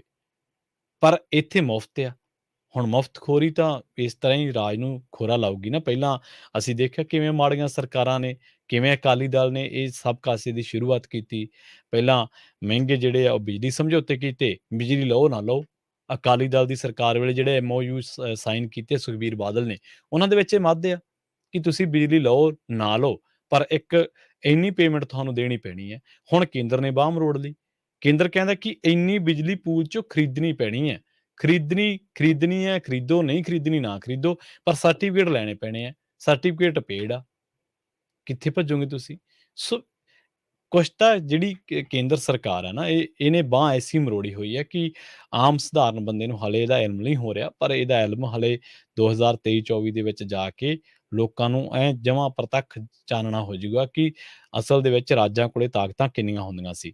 ਕੇਂਦਰ ਸਰਕਾਰ ਤਾਂ ਇੱਥੋਂ ਤੱਕ ਹੰਕਾਰ ਦਾ ਉਹਦਾ ਲੈਵਲ ਵਧਿਆ ਪਿਆ ਹੈ। ਉਹਨੇ ਖੇਤੀ ਕਾਨੂੰਨ ਲਿਆਂਦੇ, ਸੂਬਾ ਸਰਕਾਰਾਂ ਦੇ ਹੱਕ ਆ। ਹਰ ਬੰਦਾ ਜਾਣਦਾ ਕਿ ਖੇਤੀ ਸੂਬੇ ਦੇ ਅੰਡਰ ਆਉਂਦੀ ਹੈ। 3 ਤਰ੍ਹਾਂ ਦੇ ਸੰਵਿਧਾਨ ਆ ਸਾਡੇ ਸੰਵਿਧਾਨ ਦੇ ਵਿੱਚ, ਯੂਨੀਅਨ ਔਰ ਸਟੇਟ, ਤੇ ਨਾਲ ਸਟੇਟ ਤੇ ਪਲੱਸ ਯੂਨੀਅਨ। ਯਾਨੀ ਕਿ ਯੂਨੀਅਨ ਦੇ ਜਿਹੜੇ ਅਧਿਕਾਰ ਆ ਫੈਡਰਲ, ਜਿੱਥੇ ਜਿਵੇਂ ਆਪਾਂ ਕਹਿ ਦਿੰਦੇ ਹਾਂ, ਯੂਨੀਅਨ ਦੇ ਜਿਹੜੇ ਅਧਿਕਾਰ ਆ ਜਿਹੜੇ ਯੂਨੀਅਨ ਕੋਲੇ ਆ, ਉਹ ਕੇਂਦਰ ਕੋਲੇ ਆ। ਉਹਦੇ ਕੋਲੇ ਫੌਜ ਆ, ਫਾਈਨਾਂਸ ਆ, RBI ਆ, ਹੋਰ ਬਹੁਤ ਕੁਛ ਆ। ਯਾਨੀ ਕਿ ਮੋਟੇ-ਮੋਟੇ ਗਿਣਾ ਰਿਹਾ ਵਾਂ। ਜਿਹੜੀ ਸਟੇਟ ਆ, ਸਟੇਟ ਕੋਲੇ ਖੇਤੀਬਾੜੀ ਆ, ਪਾਣੀ ਆ, ਮੁਲਾਜ਼ਮ ਭਰਤੀ ਕਰਨੇ ਆ, ਆਪਦੇ ਮਹਿਕਮੇ ਚਲਾਉਣੇ ਆ। ਇਹ ਸਟੇਟ ਦਾ ਅਧਿਕਾਰ ਆ। ਮੁੱਖ ਮੰਤਰੀ ਪਾਵਰ ਆ, ਭਗਵੰਤ ਮਾਨ ਇਸ ਵੇਲੇ ਸੁਪਰੀਮ ਪਾਵਰ ਆ ਪੰਜਾਬ ਦੇ ਐਂਗਲ ਤੋਂ ਦੇਖਿਆ ਜਾਵੇ ਤਾਂ।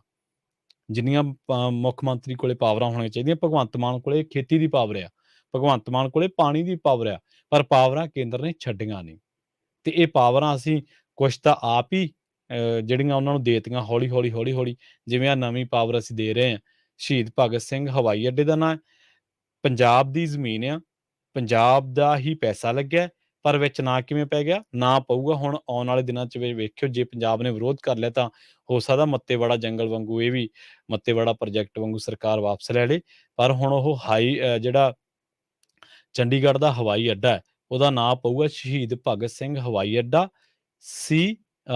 MCP। MCP ਦਾ ਮਤਲਬ ਹੈ ਮੋਹਾਲੀ, ਚੰਡੀਗੜ੍ਹ ਤੇ ਪੰਚਕੂਲਾ। ਹੁਣ ਪੰਚਕੂਲਾ ਕਿੱਧਰੋਂ ਆ ਗਿਆ ਵਿੱਚ?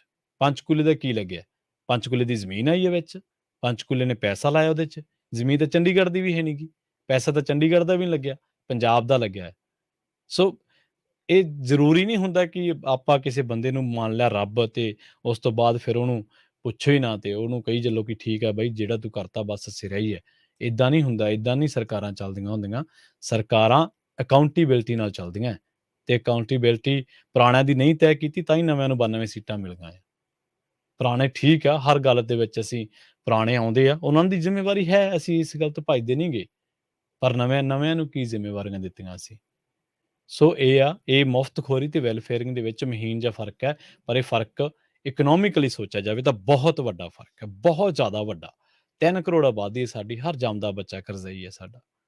1 ਲੱਖ ਰੁਪਏ ਦਾ ਕਰਜ਼ਾ ਹਰ ਬੱਚੇ ਸਿਰ। ਸੋ ਅਗਲੀ ਖਬਰ ਦੇ ਵੱਲ ਵੱਧਦੇ ਹਾਂ ਆਪਾਂ। ਪੰਜਾਬ ਦੇ ਸਾਬਕਾ ਅਕਾਲੀ ਮੰਤਰੀ ਜੀਤ ਸਿੰਘ ਕੋਹਾੜ ਦੇ ਨਾਲ ਜੁੜੀ ਖਬਰ ਹੈ, ਬੜੀ ਸੋਗਮਈ ਖਬਰ ਹੈ। ਉਹਨਾਂ ਦੇ ਭਤੀਜੇ ਨਿਰਮਲ ਸਿੰਘ ਕੋਹਾੜ ਨੇ ਆਪਣੇ ਘਰ ਦੇ ਵਿੱਚ ਕਥਿਤ ਤੌਰ ਤੇ ਗੋਲੀ ਮਾਰ ਕੇ ਖੁਦਕੁਸ਼ੀ ਕਰ ਲਈ ਹੈ। ਇਹ ਕਿਹਾ ਜਾ ਰਿਹਾ, ਖਬਰਾਂ ਦੇ ਵਿੱਚ ਆ ਰਿਹਾ। ਉਹ 54 ਸਾਲ ਦੇ ਸਨ। ਆਪਣੀ ਲਾਇਸੈਂਸੀ ਬੰਦੂਕ ਦੇ ਨਾਲ ਉਹਨਾਂ ਨੇ ਖੁਦ ਨੂੰ ਗੋਲੀ ਮਾਰੀ ਹੈ। ਪਰਿਵਾਰ ਦੇ ਵਿੱਚ ਕਲੇਸ਼ ਸੀਗਾ, ਉਹਨਾਂ ਨੇ ਇਹ ਕਦਮ ਚੁੱਕਿਆ। ਉਹ ਨੂਰਮਹਿਲ ਸਹਿਕਾਰੀ ਬੈਂਕ ਦੇ ਮੈਨੇਜਰ ਸਨ। ਨਿਰਮਲ ਸਿੰਘ ਕੋਹਾੜ ਦਾ ਆਪਣੇ ਪਰਿਵਾਰ ਦੇ ਕਿਸੇ ਮੈਂਬਰ ਦੇ ਨਾਲ ਝਗੜਾ ਹੋਇਆ, ਜਿਸ ਤੋਂ ਬਾਅਦ ਉਹਨਾਂ ਨੇ ਇਹ ਕਦਮ ਚੁੱਕ ਲਿਆ। ਉਸ ਤੋਂ ਬਾਅਦ ਪੁਲਿਸ ਪਹੁੰਚੀ ਤੇ ਪੁਲਿਸ ਹੁਣ ਛਾਣਬੀਣ ਜਿਹੜੀ ਹੈ ਉਹ ਕਰ ਰਹੀ ਹੈ।